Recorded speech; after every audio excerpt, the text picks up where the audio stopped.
तो hello guys, welcome back to my channel lesson vlogs Karwar. तो कैसे हो आप लोग? Hope you all are best. तो जैसे कि मैं लास्ट वीडियो पे बताया था, मैं R15 का मॉडिफिकेशन करने वाला हूँ। और ये जो R15 है ये V3 है।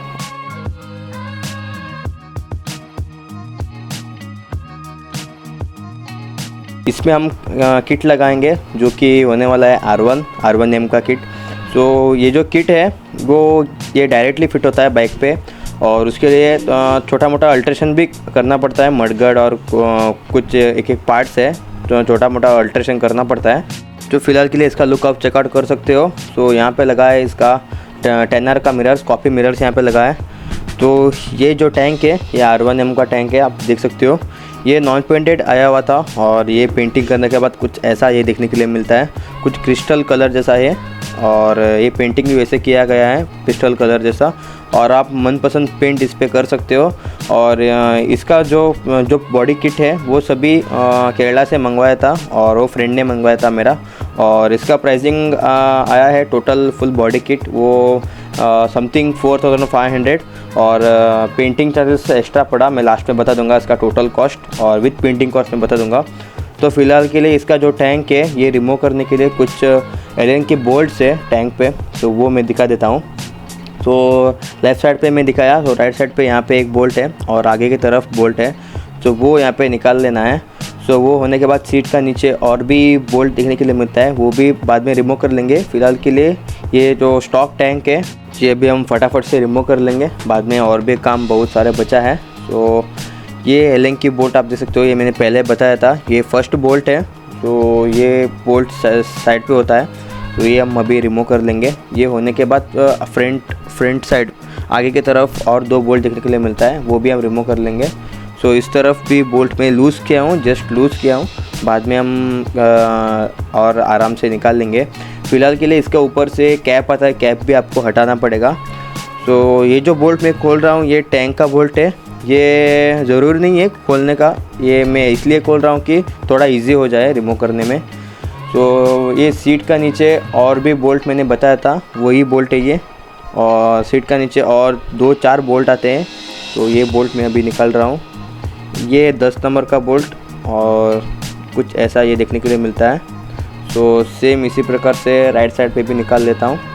तो कुछ ऐसा ये देखने के लिए मिलता है राइट साइड पे, तो ये भी फटाफट से रिमूव कर लेंगे, आप देख सकते हो। तो थोड़ा सा दिक्कत आ जाता है क्योंकि रस्टिंग की वजह से हमारे यहाँ पे कोस्टल एरियाज़ पे बहुत ज़्यादा रस्ट आता है। और ये जो भाई है इसका घर बीच साइड पे है, सो बहुत ज़्यादा रस्ट आया हुआ था, एक बॉडी पार्ट पे रस्टिंग इशू था इसका। और ये जो साइड पैनल है, ये साइड पैनल कुछ ऐसा रिमूव होता है, तो ये भी मैं दिखा देता हूँ। ये फर्स्ट बोल्ट है साइड पैनल का, बाद में इसका अंदर जो रबर क्लिप ऑन होता है, रबर क्लिप, वो हटा के आप रिमूव कर सकते हो साइड का फेयरिंग। तो गाइस क्या है ना कि ये जो यामाहा बाइक है ये मेरा फर्स्ट बाइक है मॉडिफिकेशन, तो इसलिए थोड़ा सा दिक्कत हो जाता है रिमूव करने में बॉडी पार्ट्स। तो मेरे को एक चीज़ समझ में नहीं आया था, क्योंकि ये जो साइड का फेयरिंग है वो ओपन नहीं हो रहा था।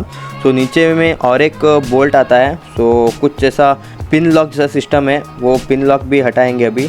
सो इसकी वजह से वो जो साइड का फेयरिंग है वो ओपन नहीं हो रहा था, अभी ये निकालने के बाद वो ओपन होगा। तो फ़िलहाल के लिए मेरे को भी ठीक से नहीं पता था यहाँ पे पिन लॉक भी होता है, तो भाई ने मेरे को बोला नीचे की तरफ और एक पिन लॉक देखने के लिए मिलता है, वो रिमूव करना है। सो इसलिए ये जो भाई है वो रिमूव कर लिया है, कुछ ऐसा ये देखने के लिए मिलता है पिन लॉक। तो एक अच्छा सिस्टम है प्लास्टिक पार्ट पे, क्योंकि नॉर्मली जो स्क्रूज होते हैं वो प्लास्टिक पार्ट पे ज़्यादा टाइट किया तो वो फिसल जाते हैं और थ्रेड उसका लूज हो जाता है, और इसलिए ये एक पिन लॉक अच्छा सिस्टम लेके आए हैं। तो अगला जो पार्ट है यहाँ पे आप देख सकते हो, ये ड्यूक 250 का मडगार्ड है, ये नॉन पेंटेड आया था, इसका भी पेंटिंग किया हुआ है। तो इसका ओरिजिनल वन भी मेरे पास अवेलेबल है। इसका ओरिजिनल रेट है 1899, free shipping all over the India. अगर आप प्रोडक्ट परचेस करना चाहते हो तो मेरे को डीएम कर सकते हो, इसका लिंक मैं डिस्क्रिप्शन में डाल देता हूँ। तो फ़िलहाल के लिए ये जो बॉडी किट है ये मेरे पास नहीं है, वो छोड़ के और बहुत सारे पार्ट्स मेरे पास अवेलेबल है। और normal tell teddy R15 and MT15 के लिए टेल टैडी भी अवेलेबल है, वो छोड़ के इंडोनेशियन वाइज़र भी है, और 10R मिरर्स भी है for R15, and also available indicators. So indicators भी मेरे पास अवेलेबल है, और फ्रंट मडगार्ड ड्यूक 250 का मडगार्ड भी अवेलेबल है। तो गाइस यहाँ पे मैं राइट साइड पे मैं बोल्ट निकाल चुका हूँ जो कि टैंक का है। तो और एक लेफ़्ट साइड का बोल्ट है, ये भी हम निकाल लेंगे। तो ये भी 10 नंबर का बोल्ट है, ये भी आप आराम से निकाल सकते हो। तो गाइस मेरे पास सभी बाइक के लिए एसेसरीज अवेलेबल है, Yamaha, KTM, Bajaj and also Royal Enfield. So सभी बाइक का एसेसरीज अवेलेबल है। अगर आपको एसेसरीज लेना चाहते हो तो मेरे को DM कर सकते हो, इंस्टाग्राम का लिंक मैं डिस्क्रिप्शन में डाल देता हूँ। सो ऑर्डर प्रोसेस सिंपल है, आपको जस्ट पेमेंट करना है और एड्रेस फुल भेजना है, और उसके बाद पे हम पैकिंग का वीडियो हम इवनिंग पे सेंड करते हैं और नेक्स्ट डे आपको डिस्पैच किया जाएगा। ओके, 4 to 5 डेज से डिलीवरी टाइम है, और वो छोड़ के कैश ऑन डिलीवरी एक अवेलेबल नहीं है। हमारे पास कोई भी कुरियर पार्टनर नहीं है जो कि हमारे लिए कैश ऑन डिलीवरी कर दे। सो इसीलिए हम कैश ऑन डिलीवरी अवेलेबल नहीं है हमारे पास, so only online payment. So genuine and trusted है, 100% प्रोडक्ट्स अभी तक डिलीवर हुआ है, और अभी तक एक भी प्रॉब्लम नहीं है कुछ ऐसा कि प्रोडक्ट डिलीवर ना हो। सभी जो हम अभी तक जितने भी प्रोडक्ट डिस्पैच कर चुके हैं, सभी प्रोडक्ट डिलीवर हो चुका है। जब बात आती है ऑर्डर कंफर्मेशन, तो बहुत सारे कस्टमर क्या करते हैं, कैश ऑन डिलीवरी अवेलेबल नहीं है बोल के सभी कस्टमर छोड़ के चले जाते हैं। तो हम लोग कुछ भी नहीं कर सकते, क्योंकि हमारे पास कोई पार्टनर ही नहीं है क्योंकि कैश ऑन डिलीवरी कर दें। इसलिए जो कोई भी ट्रस्टेड बंदा है वो ही ऑर्डर करता है हमारे पास, और वो अभी 100% डिलीवर हो जाता है, कोई दिक्कत नहीं है। और 4 to 5 डेज़ मैक्सिमम। और अगर आपका डिस्टेंस 2000-3000 किलोमीटर्स है तो वो तो 2 to 3 डेज़ थोड़ा ज़्यादा होगा। तो गाइस अभी ये जो टैंक है यहाँ पे पहले से ही होल नहीं है, और होल यहाँ पे एक्स्ट्रा करना पड़ता है, और यहाँ पे होल के लिए हम लोग ड्रिलिंग बिट यूज़ कर रहे हैं, और नॉर्मल आप कौन सा भी ड्रिल यूज़ कर सकते हो। तो मैं यहाँ पे मेटल का बिट यूज़ कर रहा हूँ, नॉर्मल मैं मेटल कटिंग भी करता हूँ, वही बिट यहाँ पे यूज़ करने वाला हूँ। तो यहाँ पे ये ऑलरेडी होल करके नहीं देते हैं, हमको स्पेशली होल करना पड़ता है यहाँ पे। सो यहाँ पे आप देख सकते हो मैं ऑलरेडी होल कर लिया हूँ, क्योंकि मैं वीडियो नहीं बनाया था क्योंकि वीडियो बहुत लंबा हो जाता है। तो कुछ ऐसा देखने के लिए मिलता है ये R1M टैंक, ये डायरेक्ट फिट बैठता है, और थोड़ा सा दिक्कत है, ये थोड़ा सा खींच के नीचे बैठाना पड़ता है। डायरेक्ट फिट बैठता है, फिर भी थोड़ा सा खींच के अरेंजमेंट करके बैठना पड़ता है। तो गाइज़ एट द लास्ट तो यहाँ पे मैं ऑलरेडी बोल्ट सेट कर लिया हूँ। तो बोल्ट सेट करते करते टाइम भी हो चुका है, मैं फ्लैश की मदद से यहाँ पे सभी कर रहा हूँ। एक ही बार सभी प्रोसेस कंप्लीट होने के बाद so as it is bolts को लगा लेना है, और जो पिन लॉक होता है वो भी आपको करेक्टली लगा लेना है। तो लास्ट जो प्रोसेस है वो है मडगार्ड। तो मडगार्ड के लिए यहाँ पे थोड़ा सा जुगाड़ करना पड़ता है। जो ड्यूक 250 का मडगार्ड है वो डायरेक्ट फिट यहाँ पे नहीं बैठता है, तो उसके लिए यहाँ पे क्लैम्प का अरेंजमेंट करना पड़ता है। सो क्लैम्प के लिए मैं ऑलरेडी ये 2 पीस क्लैम्प कर चुका हूँ, और कुछ 2 नट बोल्ट्स यहाँ पे मैं यूज़ करूँगा। सो ओके, ये आगे की तरफ 2 क्लैम्प्स है, ये आगे कुछ ऐसा ये बैठेगा। तो गाइस यहाँ पे आप देख सकते हो ये नॉर्मल जो बोल्ट आता है यामाहा का ओरिजिनल बोल्ट, तो वही बोल्ट यहाँ पे मैं लगा रहा हूँ। और क्लैम्प कुछ ऐसा ये देखने के लिए मिलता है, ये डायरेक्ट ये अगर क्लैम्प लगाए तो ये जो मडगार्ड है ये डायरेक्ट फिट हो जाता है क्लैम्प लगाने के बाद। सो क्लैम्प के लिए यहाँ पे कुछ 11 सेंटीमीटर में कट किया हूँ। सो ठीक से नहीं मालूम, मैं थोड़ा सा अर्जेंट पे था इसलिए मैं मेजरमेंट नहीं कर पाया, और डायरेक्टली मैं क्लैम्प कटिंग करके फिक्स किया हूँ। तो यहाँ पे ये जो राइट साइड है, राइट साइड पे भी सेम वैसे कि वैसे यहाँ पे फिटिंग देखने के लिए मिलता है। ये भी बहुत ज़्यादा टाइट रखना है क्योंकि क्लैम्प हाई स्पीड पे फिसल जाता है थोड़ी बार। और यहाँ पे आप गैस्केट यूज़ कर सकते हो, नहीं तो नॉर्मल आप टायर ट्यूब रहता है वो भी कटिंग करके यहाँ पे लगा सकते हो, और डायरेक्ट भी लगा सकते हो, कोई दिक्कत नहीं है। फिर भी अगर हाई स्पीड पर जाके थोड़ा सा लूज ऐसा फील होता है, और वाइब्रेशन भी ज़्यादा आ जाता है क्योंकि क्लैम्प से ना मेटल, इसलिए। और आप गैस्केट यूज़ करके लगा सकते हो। तो और एक बार मैं दिखा देता हूँ। सो कुछ ऐसा ये क्लैम्प देखने के लिए मिलता है, यहाँ पे आप देख सकते हो ये है राइट साइड में, और एक कटिंग भी सभी करने के बाद कुछ ऐसा देखने के लिए मिलता है। सो कटिंग के लिए यहाँ पे जो मडगार्ड है वो भी नॉन पेंटेड ही मडगार्ड है, ये ओरिजिनल मडगार्ड नहीं है। ओरिजिनल भी सेम डिक्टो सेम ही है, और कुछ भी डिफरेंस नहीं है। मडगार्ड भी सेम वैसे कि वैसे ही है, होल्स नहीं था, मैं रिटर्न होल्स किया इस पर। और टैंक पे भी सेम वही कंडीशन था, होल्स नहीं किया था। और जो अंडरबेली इस पर लगा है वो ऑलरेडी लगा के रखा है, उसका मेरे पास वीडियो नहीं है। मैं सिर्फ टैंक और यहाँ पे जो मडगार्ड है ये दोनों बैठाने वाला हूँ।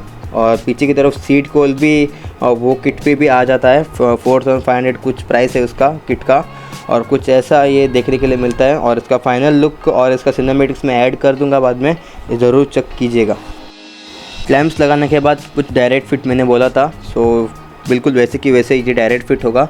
यहाँ पे आप देख सकते हो, यहाँ पे मैं 1 इंच का नट बोल्ट यूज़ करने वाला हूँ विथ वॉशर्स। सो कुछ ऐसा ये देखने के लिए मिलता है। तो ये हुआ राइट साइड का। सो मैं लेफ़्ट साइड का भी मैं दिखा देता हूँ। तो लेफ़्ट साइड में भी सेम बिल्कुल वैसे की वैसे लगाना है। तो गाइस यहाँ पे और एक क्लैंप आ जाता है, मैं दिखा देता हूँ। तो कुछ ऐसा ये क्लैंप का फिटिंग होने वाला है। ये मैं बेंड किया हूँ, सेम 11 सेंटीमीटर में कट किया हूँ और कुछ ऐसा ये बेंड होगा। और ये जो क्लैंप है ये नीचे की तरफ में एक्स्ट्रा बोल्ट लगाया था, वहाँ से अटैच होके पीछे की तरफ जाएगा, जो कि पीछे की तरफ और एक एंगल आता है जो कि मडगार्ड का और एक पार्ट आता है पीछे की तरफ, उस पर बैठेगा ये डायरेक्ट। ओके, मैं बाद में दिखा देता हूँ एक बार सभी प्रोसेस कंप्लीट होने के बाद। अगर आपको यही मडगार्ड एनएस पे फिट करना है तो मेरे पास क्लैम्प्स अवेलेबल है, अगर आपको चाहिए तो मेरे को डीएम कर सकते हो। और जो मडगार्ड है वो भी अवेलेबल है, ओरिजिनल मडगार्ड, और इसका प्राइसिंग मैं ऑलरेडी बता चुका हूँ 1899, free shipping all over the India. So किसी को भी अगर पार्ट्स लेना है तो मेरे को डीएम कर सकते हो। तो गाइस सभी प्रोसेस यहाँ पे कंप्लीट हो चुका है। टैंक, मडगार्ड, अंडरबेली एंड जो सीट कॉल है वो भी हम लगा देंगे।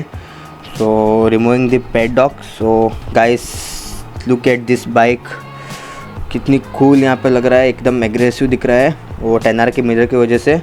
तो कुछ टैंक का फिनिश, कुछ शाइनिंग फिनिश है, क्रिस्टल जैसा कुछ फिनिश यहाँ पे दिया हुआ है। और ये है एक सीट कॉल। सो सीट कॉल भी उस पर ही आया था, उसी किट पे। सो पीछे की तरफ यहाँ पे टेल टाइडी लगा हुआ है, वो भी मेरे पास अवेलेबल है। उसका प्राइसिंग है 499, free shipping all over the India. तो यहाँ पे आप देख सकते हो ये है 10R का मिरर्स। सो ZX 10R कावासाकी, उसका कॉपी मिरर्स ये। Guys just look at this mudguard. So mudguard भी यहाँ पे फुल्ली फिट एंड फाइन है। और जो व्हील है, दोनों व्हील पे यहाँ पे प्रो डिस्क लगाया हुआ है। सो वो भी अगर लेना चाहते हो तो मेरे को डीएम कर सकते हो। उसका प्राइसिंग होने वाला है 399 और विथ शिपिंग, इंक्लूडिंग शिपिंग।